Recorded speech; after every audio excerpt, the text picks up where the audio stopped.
we've got Austin St. John. And last but not least, we've got Johnny on Bosch. Hello, hello. Oh, and also, just so you guys know, our show was non-union. I'm in trouble. I would like to be asked back. No, I mean, we understand, and you know, and it is a real thing, but just saying that because our show is non-union, we can talk about any of it, so it doesn't matter. You guys, we can talk about whatever. When SAG-Lab's a real deal that takes care of the actors versus the important people, then maybe I'll care what they think. Well, I do work on some SAG shows, but none of my shows are struck, so. I'm FICOR, so I mean, I'm technically SAG. I just, you know, they're not doing me any favors. Well, first and foremost, welcome to Texas. Thank you. Thanks. Galvin, you're... We're all from here. Yeah. Yeah. I grew up in San Antonio, lived in Dallas. I have that. Austin lives in Dallas. Johnny's from Dallas. I did a little bit of digging on each of you guys. So, Johnny on Bosch, you taught yourself martial arts by first mimicking moves from Bruce Lee and Jackie Chan? Well, yeah, that's actually sort of true. So yes, I did do that, and I mean, you can't really teach yourself martial arts, but you can mimic movements. And so I was able to mimic movements really well. I became a bit of an acrobatic, you know, doing flips and all that. So yeah, I did teach myself those things, and I did teach myself to kick and do spin kicks and all that. But I did study martial arts. But in the beginning, growing up, yeah, well, we couldn't afford to go to martial arts school, but you know, me and my brother would jump around in the backyard and off the roof and all that. As brothers would do. Also, I know this because I go to many anime conventions, but you also provide vocals, songwriting, and guitar in your band called iShine. Yeah, well, we were called iShine, but we changed the name to Where Giants Fall. So yeah, we've grown up. Yeah, iShine, we probably have over 200 songs, 15 albums. And then Where Giants Fall, we released an album a couple years ago, and just been sitting on about 30 songs and haven't released anything just yet. Because I was gonna say, like, I hadn't heard about iShine in a while, so. Yeah, we basically changed our name. Well, we had it, like, it was, you know, it was hard to keep, like, once my drummer left, and then we had to, like, switch around for different drummers, and then my bassist had to go. Because when you're independent and unsigned, it's a rough thing. You do that for a few years, and it's like, well, you know, you got to have other jobs. And so when other things came along, it was like, you got to do what you got to do, you know. So me and Polo are still doing it, but we just changed our name. Yeah. Oh, I like it. Yeah. So Steve, yes. You also started martial arts when you were 12, and you reached a black belt in Taekwondo at the age of 16. Yep, that's right. That's pretty quick. Right? Actually, it took longer, like, because Taekwondo generally, like, you know, maybe you could probably get a black belt in a couple of years, you know, but my instructor, like, purposely, like, held me back, you know, and said, I'm not gonna make you a black belt till you're at least 16, so I thought that was fine, but. So like Taekwondo is more like the high kicks and... Right, it's more the acrobatic stuff, but I have kind of like a similar story to Johnny. I used to watch like all the karate movies, and I used to mimic them as well. I taught myself gymnastics as well too, and I used to dress up like a ninja and go to the grocery store and stuff. Yeah, I was one of those guys. That's cute. Yeah.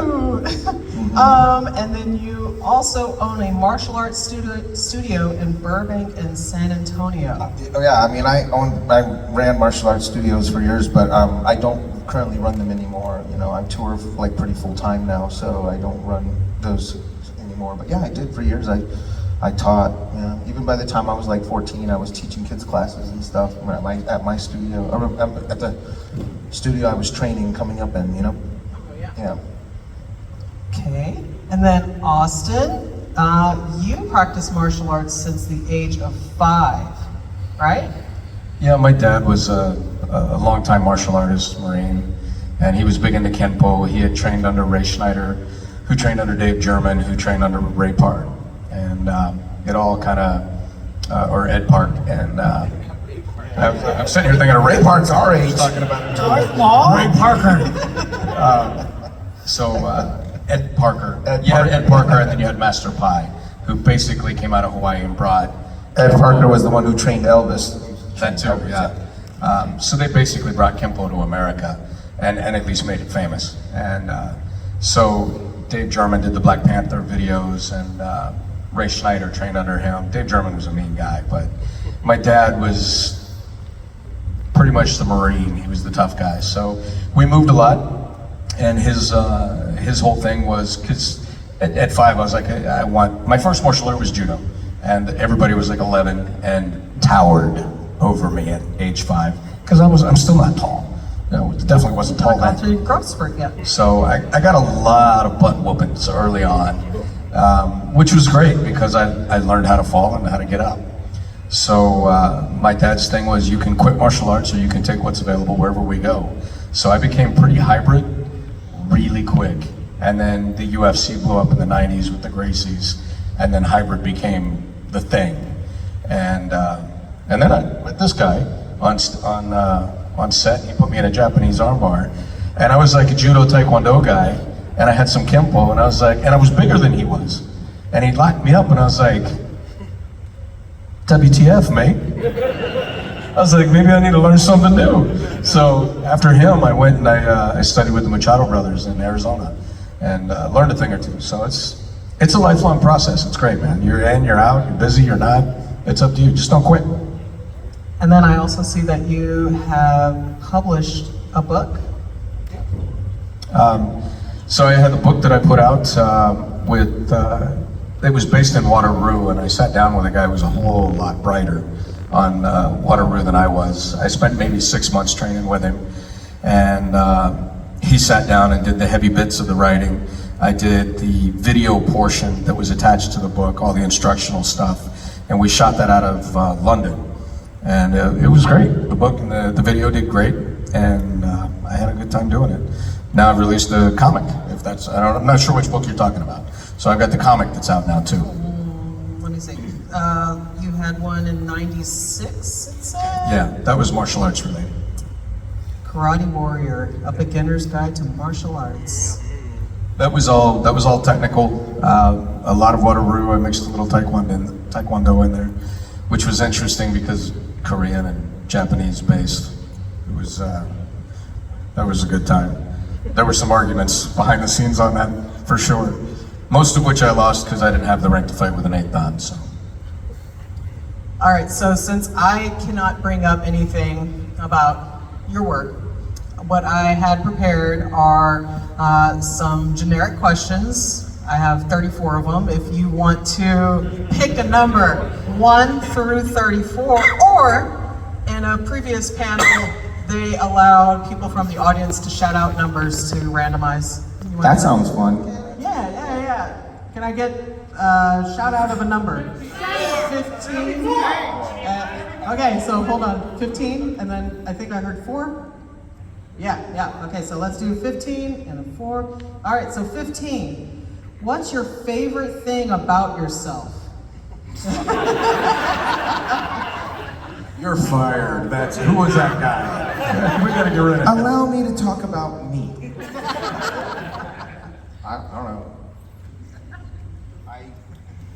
I don't know. That's so egotistical. I don't like that. I like that question.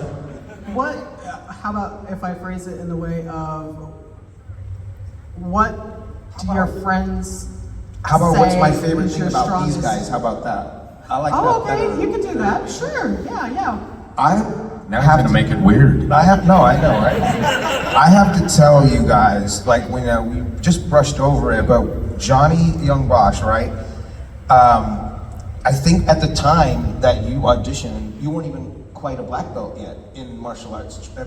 He had the most, like, phenomenal audition that I've ever seen. Like, his martial arts skills were, some of the best I've seen. And I'd been training for 10 years at that point, So it was pretty crazy.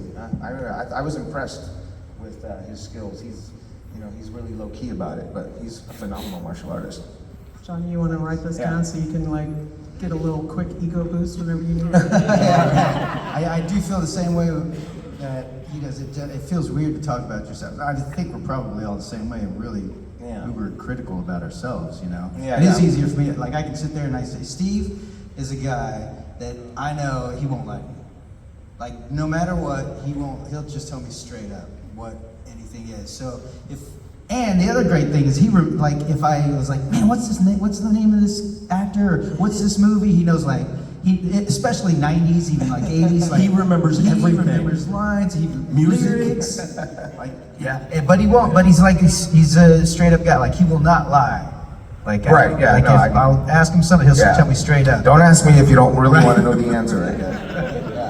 But what I really respect about Austin is that the first time I met him, he had already left the show, and I was the guy who replaced him, and I was kind of scared to meet him. You know what I mean? Because I thought he was going to be bitter and angry about the person, and he wasn't. He was like the most magnanimous. He was like giving me a lot of advice, and just kind of guiding me along. And I didn't think that he would have done that, so I really respect him for that. And that was when the first time I met you, when we went to your house party in Glendale. Yeah, That was a long night. that was in 1994, man.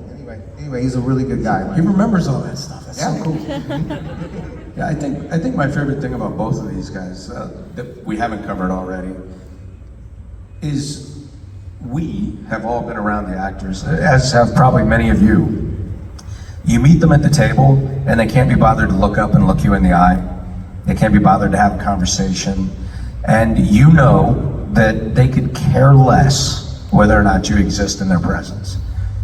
These guys both care, and not about what you're paying at the table, but they care that you have a good experience, and they want you to have a good time, and they're not afraid to go, hey man, and you know what? Did you get this guy over here? Because we all send each other. If we know the others are there, hey, go up here, go to that table, go to this table, and it's a family feel, and it's like a brotherhood you get in the military or you get in the fire department. It's a brotherhood, and it's pretty cool. We're never going to leave any of the others out to dry. Yeah, we are a fraternity, that's for sure. Definitely, yeah. I always put it like this. It's like if you want to put it in like a real perspective.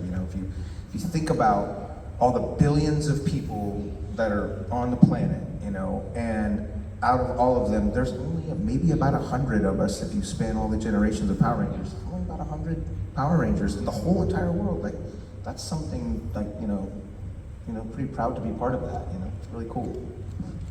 Very small group. Austin is knowledgeable.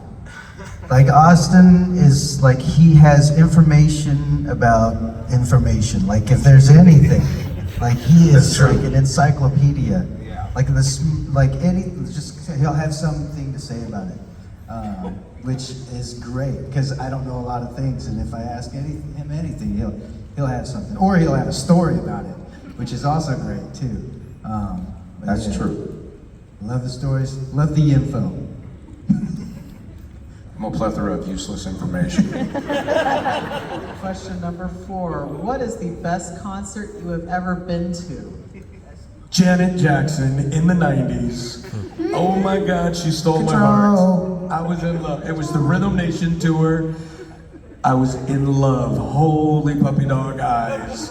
That was first concert, and nothing since then has ever measured up. 2011, I saw Guns N' Roses at the Forum in LA, and that was pretty spectacular. It was a great show. And I was like, Axel still got it. And running around on the stage, like in his 50s, I'm like, wow, good for you, buddy. Rolling Stones. The Stones? Wow, that's pretty cool. concert, and it was like, what, maybe a couple of years ago or whatever, and I was like, how in the heck do these old guys still do it? Yeah. Like, and they're like full of energy, like. Yeah, I don't know how much. That's a nice name drop, Johnny. Nice name drop. drop. Name dropper. Another number. Let's get the audience to ask some questions about Power Rangers stuff. Okay, Let's do that for a do couple. that. Then we can always go back to this too. Yeah. you are right. Let's Power Rangers we can talk Okay, about. look at this guy right here in the front with his hand up. Go ahead, why don't you ask us a question, sir? What was the funniest thing that ever happened on set? Oh man. You said the funniest. I don't know. I mean, there was lots of stories. I'll tell a funny one about JDF. when we were doing the movie in Australia, him and Johnny were practicing these tree flip thingies where you run up the tree and do a backflip. I think Jason. You better let me tell it. Okay, you go tell it. You You tell it. Yeah, go ahead. Go All for it. right, so yeah, we're doing these tree flips, and Jason Frank, the way he would do it is he would run and he would take 3 steps off the tree. He'd go 1, 2, 3, and then he would backflip off, right? And so I would run, and my thing was I would just jump off the ground and then jump off of the tree. And so we'd spot each other, you know, we'd take turns, you know, he'd run, and I'd count the steps, 1, 2, 3, I'd put my hand out, and then I never needed to help him, he was fine, and same thing, I would just run, so he'd spot me. And we were doing this for a good, I don't know, maybe an hour. We were doing it for quite a while. Meanwhile, this was not sanctioned. Like they were we're bored on set, so they're doing this. You know? No supervision, no stunt coordinator, nothing. Just these guys doing their thing. They were off setting up something. I think it was like when we were doing the Ninjetti stuff, maybe. And so we were just bored, yeah. And so we went to this nearby park that he found. And so anyways, so I'm there, you know, we're doing this for a while, and it's his turn. He's like running towards the tree, and I'm getting ready. And as he's running, he's like, I just want to keep going. And I was like, I don't know what that means. You know, and I'm like, I just want to keep going. And I thought, oh, maybe he's just having such a good time. He's like, yay, you know, or that's all that came out. So I was like, I don't know what he meant. And then he goes, and I count 1, 2, 3, and I put my hand out. And it's like 4, 5, like 5.5. And he's like, oh, he meant he wanted to just keep going up the tree. So now I'm looking up, and he's coming down head first towards me. You know, and he's like a grown man, and I'm like, you know, half Asian guy. And so I did what any one of you would have done. And let him hit the ground.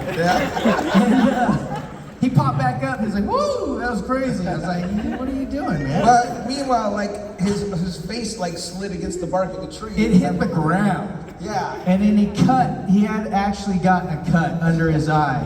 And I was like, you're bleeding, dude. Yeah. he was not happy at all. And we got in big trouble, and then he tried to kill me later from a moving vehicle, but that's another story.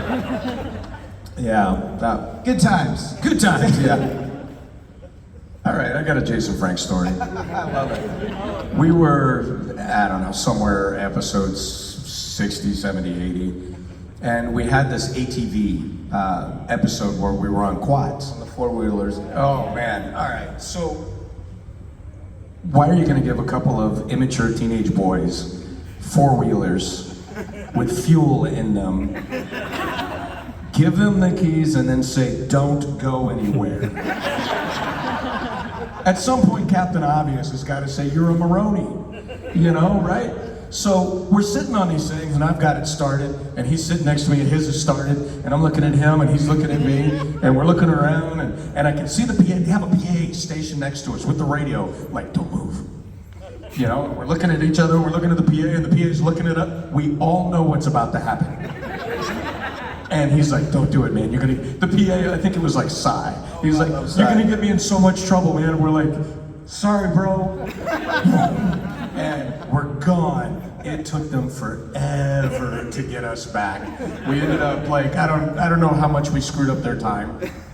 And when it was done, they, next time we went back to the quads, we noticed that the PA made it a point to tell us that there was only enough fuel in the vehicle to get through the scene. I thought, okay, and JDF and I were just like, that was fun, that was cool, I had a good time. We were driving over stuff. We didn't wreck each other or cut our faces, because that's another level of makeup when wardrobe and production are mad.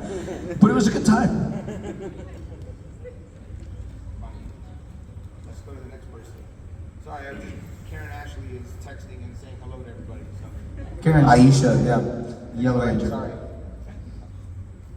Oh, I mean, you guys decide. I picked one already. You pick one. Why do I gotta do everything?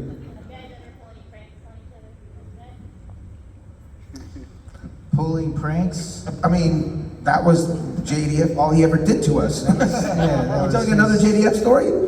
How about when you were on the roof of the car?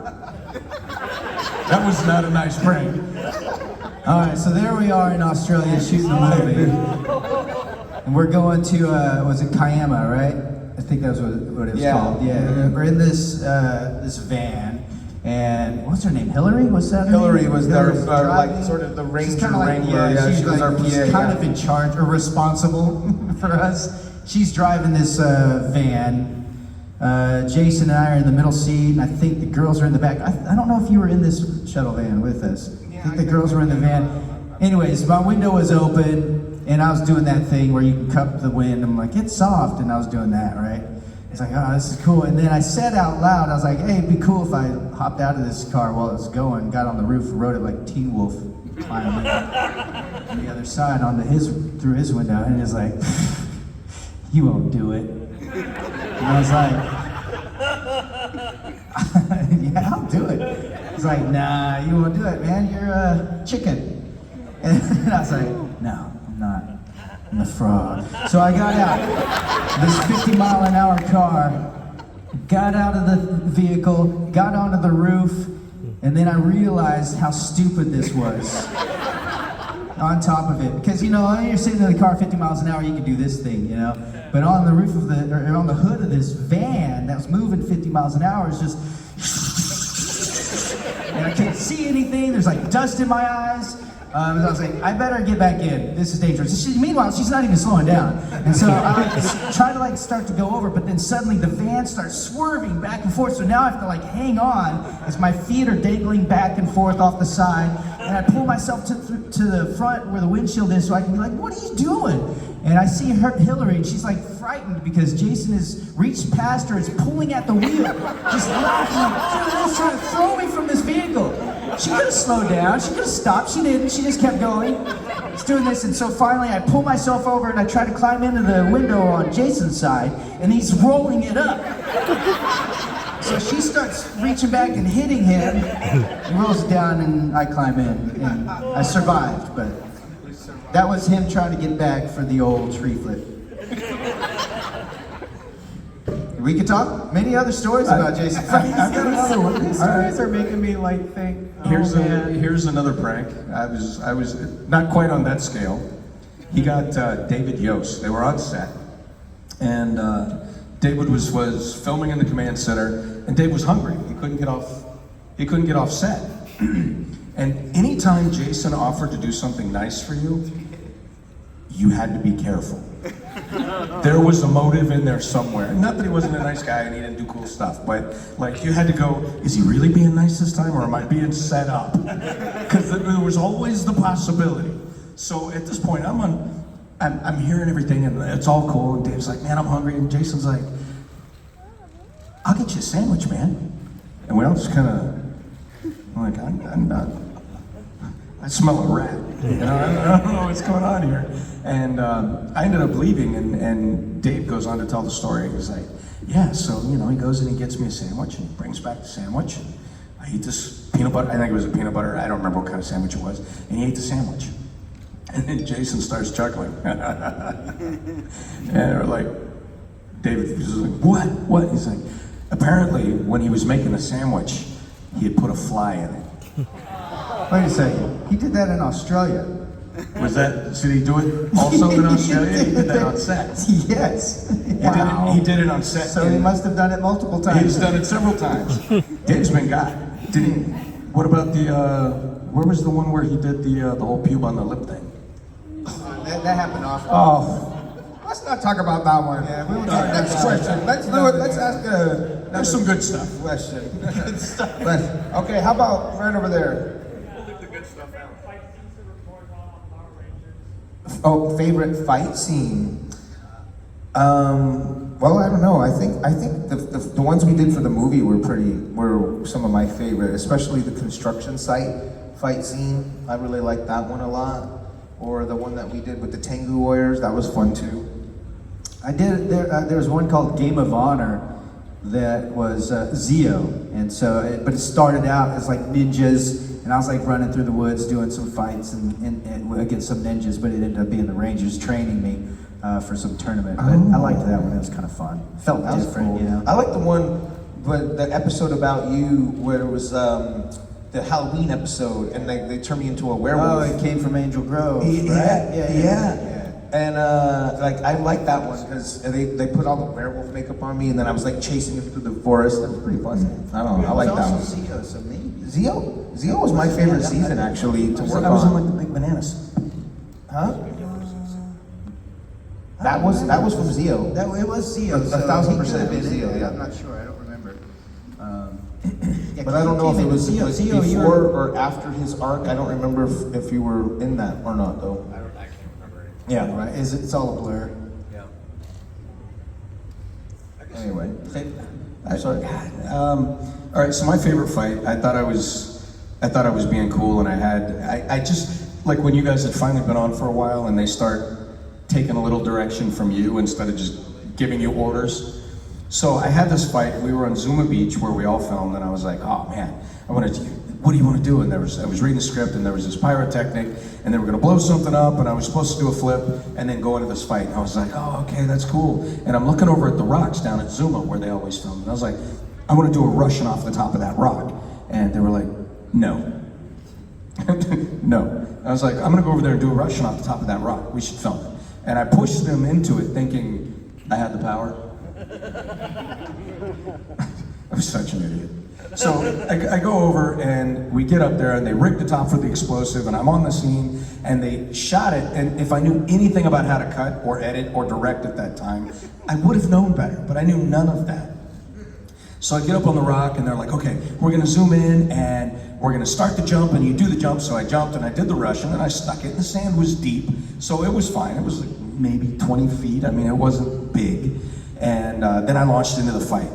They shot it in such a fashion so that you saw my feet jump, you saw the explosion, and then they cut close. You saw me begin to flip, but I'm only against the sky, so you have no idea how high I am. And then the next thing you see, they cut out the entire rest of the flip and the fall. And the next thing you see is my feet land in the sand and I go into the fight. So that is my favorite fight where I thought I was being cool and then I got one over on the director and they showed me how much power I did not have. Anybody else? Anyone? Yeah? Right over there.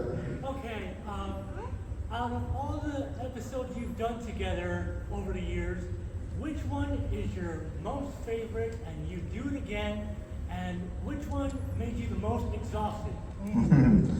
I like the one where when Austin's character came back in, yeah, and I was like, my character thought he was going to be replaced. Yeah. I mean, you know, there was like some reality in there. I was like, am I going to lose my job now? Am I going to lose my job now?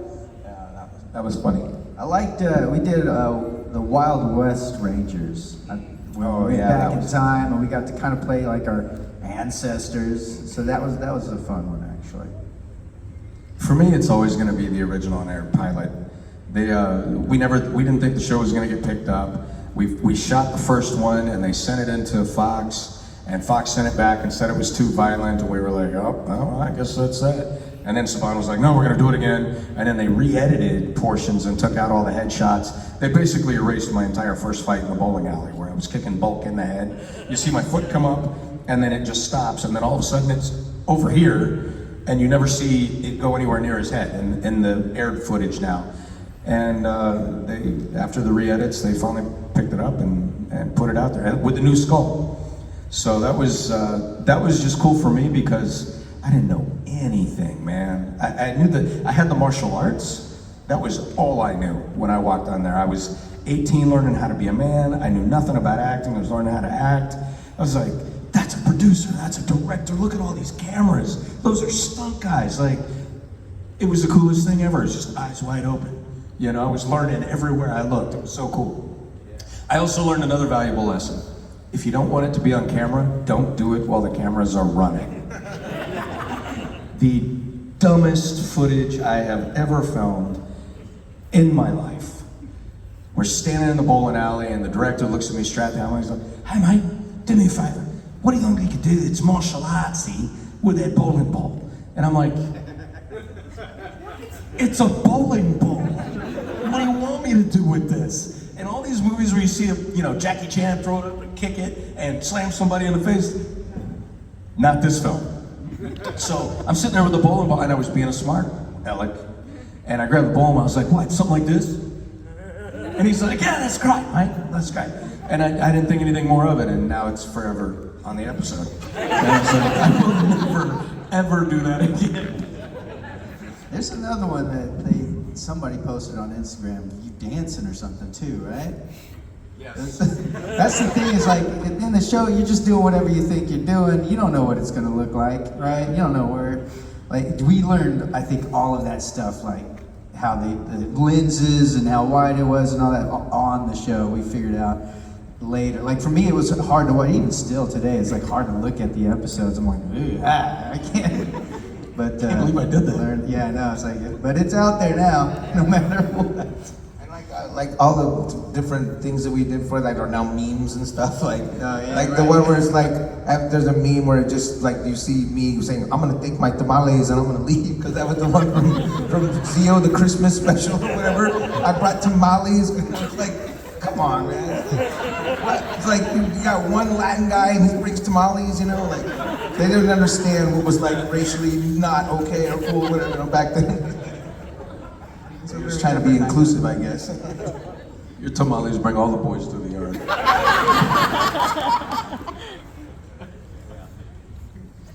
Yeah, anyway, you guys could look that one up. It's a meme. You see it there. How far along was it before you realized how big the show really became? Like, when you were... That's more of a him question. It was already huge when we got on it. We knew exactly what it was. We filmed such stupid hours the first year, like minimum probably 12 hours, 5 days a week. Quite a few days we could hit 14, maybe even 16 hours. And then you drive, you know, the 30, 40 minutes home and take a nap, shower, and turn around, rinse, repeat.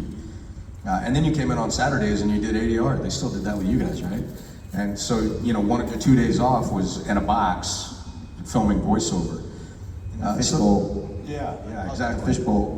So most of the first year, I mean, we didn't get days off, we filmed. And we started in Culver City, and it was a warehouse. It wasn't a film studio. So we had to redo everything. So I guess really, I remember we got a week off, because Haim Saban was Jewish, which was great, except that he didn't want to give us Christmas vacation, because it wasn't important to him. And we were like, we haven't had a year. We haven't had any time off. We're taking, but everybody revolted on that one. And it wasn't like a big movement. It was just like, we really need Christmas. And Jonathan went to bat for us and we got Christmas. So I went to the Glendale Galleria like almost the first year into filming, and I walked in, I wanted to buy a pair of new jeans. And I had no idea really what I was walking into. I walked in and I'm just wearing a t-shirt, blue jeans, walk in the front door, and people are staring at me. I'm like, I got a bug hanging? I got bats in the cave. What's going on? Is my fly down? I'm checking all the obvious things, and it was, you know, nothing crazy. And I made it in the front door, and then there were a couple of screams, and people just had stupid attacks. And the next thing I know, I was like, my jeans were torn, and I was missing my shades, and I was got like, mobbed. Yeah. So I ended up having to buy 2 new pairs of jeans, and I can remember the Glendale Galleria security guy was like, you need to let us know the next time you come. And I'm like, okay. You know, I just, so that really was my first take-in, but it was Universal Studios, where then when they put us on stage where Guns N' Roses and the Big Dogs performed. That must have been really cool. That was wild. That was a true rock star moment. It was wild. We had, who's not Montel Williams, who's the Hall? Last name Hall. Arsenio? Arsenio. Yeah. He brought his kids to set. He was backstage. He brought his kids to come say hi. I mean, it was just Dude, that whole thing he's talking about at Universal Studios, that made national news because it shut down the 101 freeway, which is like already one of the busiest freeways in Los Angeles. And so many people, they were just meant to do like one appearance. They had to do six shows because every single one of them was sold out. And it literally shut down the freeway. It made national news. It's one of the things that made like Power Rangers so popular. Like, what is this Power Rangers thing? Like, the craze, it was insane. I that's how I knew about it, you know? I wasn't even on the show yet. Like, that's crazy. we broke Universal Studios attendance records. And that's saying something, considering at the time, they'd had all of the biggest bands in the world perform on their stages, and none of them had done that. And some of your moms were nuts, moms and dads, because they had, you know, like the little places where you go and get like a plushie, a Power Ranger plushie, or a Scooby-Doo plushie, or whatever your plushie is. There was Power Ranger plushie stands. Well, when those suckers ran out, there were some parents. Parents fought each other in the Kmart's and the Walmart's in order to get the toys, the last of them. It's kind of like that Arnold Schwarzenegger movie where Well, he's trying to look for Turbo it was Man. because of Power Rangers that they did that. Yeah, I love those days. phrase was a real thing. It was a real thing. Parents fighting Jingle all each the other way, for the is that last what of the toys. Jingle all the way? I was the kid that the parents were trying to get all of the toys for. Yeah, Turbo Man, right? Yeah, well, for Turbo the movie Man. it was Turbo Man. Yeah. But that was actually it was based on Power Rangers. I think they wanted to use Power Rangers, but they couldn't get the rights from Copyright, Salon yeah. to do it, so they did Turbo Man.